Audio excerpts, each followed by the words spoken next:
gripping the front of Beau's shirt, pulling him closer until their tongues were entwined, the world and everyone in it diminishing with the taste of Beau's kiss. A chill ran through him, and Ethan shook it off, not wanting to relive the moment yet again. Beau seemed even more determined to test Ethan's good intentions these days, and he hated him for it. No, wait, that was a lie. He didn't hate him. He despised the man because he wanted him so fucking much it hurt. And not just in the carnal sense, although he'd grown accustomed to the ever-present physical ache that couldn't be eased, which he knew was downright stupid. He and Beau had nothing in common, aside from the fact they shared the same career. Ethan was in the closet, perfectly satisfied with keeping the eyes of the town out of his business, and Beau had recently had a come-to-Jesus moment, or some shit. Ethan didn't want to be Beau's experiment, and he damn sure didn't want something as complicated as what Beau represented. Listen here, you little piece of shit. Lay off me, understand? You're damn lucky I haven't told Ethan what a fuck-up you really are. Fucking hell. He heard Beau's warning in his head as clear as when he'd witnessed the conversation between Beau and Blake just a few minutes ago. He wanted to interrupt, to ask Beau to clarify that statement, but he had opted to sit back and let the two of them duke it out.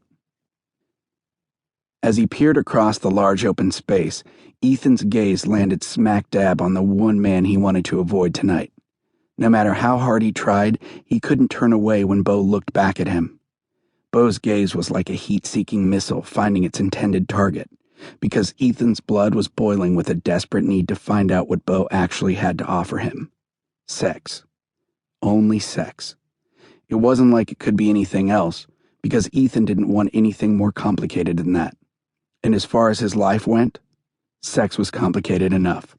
I suggest you get Ethan out of your system because the guy's going to kick your ass to the curb soon enough, and I'm going to be waiting. At that point, if you want to chat about whose balls are bigger, you find me. He could still hear the sexy, lethal tone of Beau's voice, the way he put Blake right in his place without ever laying hands on him. And fuck yeah, Ethan knew he should be offended for Blake, but in truth, he honestly didn't give a shit.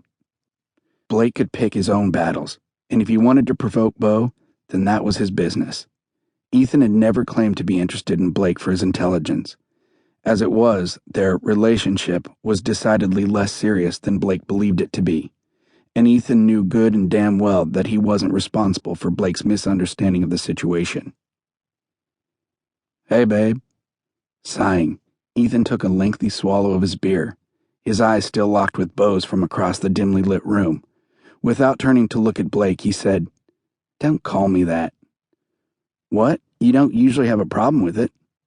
The hell he didn't, but Blake had made a habit of not listening to Ethan when he spoke, so it wasn't surprising that he acted as though this was the first time he'd heard it. Letting the silence grab him by the throat and threaten to strangle him, Ethan wished midnight would hurry the hell up. He knew he shouldn't have invited Blake, should have just attended this shindig solo, but he had an ulterior motive, keeping Beau at a safe distance. Granted, that plan had backfired almost as bad as that piece of shit truck that his brother Sawyer had bought, souped up and essentially ruined when he was a teenager. Want to find somewhere quiet? Blake asked, taking a step closer. Instinctively, Ethan visually searched the open area, checking to see who might be watching them, or worse, listening. No one. Hell, there wasn't a single person in the whole damn place who cared what he was doing. They were busy, very busy, and half of them were fucking naked, so he was the last thing on their minds. He was sure. Well, tonight he's mine, so why don't you take a seat over there and watch the show? No can do. I only like to watch when there's satisfaction to be found by everyone involved. But you go find him and don't try to think about who Ethan's really thinking about when he's fucking you. A chill ran down Ethan's spine at the memory of Beau's words. How the hell did the guy know what was going on in his head? And who the fuck was he to make a threat like that? But no matter how pissed Ethan wanted to be at Beau's imperious attitude, he was still strangely drawn to the resolute, commanding cadence he'd used and the take-no-bullshit way he had handled Blake. Fuck, it turned him on.